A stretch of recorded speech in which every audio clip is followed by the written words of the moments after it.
అయితే అజారుద్దీన్ని క్యాబినెట్లోకి తీసుకోకుండా బీజేపీ కుట్ర చేసిందన్నారు డిప్యూటీ సీఎం భట్టి విక్రమార్క. రాష్ట్రం దేశంపై బీజేపీకి ప్రేమ లేదన్నారు. ఎన్నికల కమిషన్కు బీజేపీ నేతలు లేఖ రాశారని, జూబ్లీహిల్స్లో బీఆర్ఎస్ను గెలిపించుకునేందుకు బీజేపీ ప్లాన్ చేస్తోందని భట్టి విక్రమార్క ఆరోపించారు.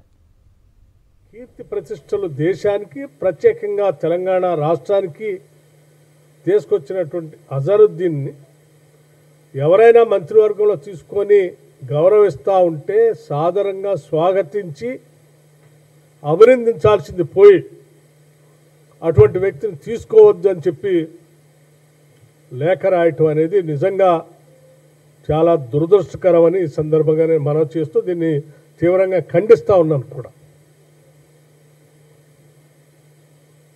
జూబ్లీహిల్స్లో జరుగుతున్నటువంటి ఎన్నికల్లో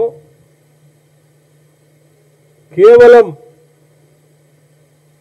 టీఆర్ఎస్ పార్టీని గెలిపించడం కోసం చేస్తున్నటువంటి ప్రయత్నంలో భాగంగానే ఈరోజు భారతీయ జనతా పార్టీ ఈ లేఖ రాసింది. గత పార్లమెంటు ఎన్నికల సందర్భంలో కూడా టీఆర్ఎస్ పార్టీ ప్రోత్సాహం, వారి సహాయ సహకారాలు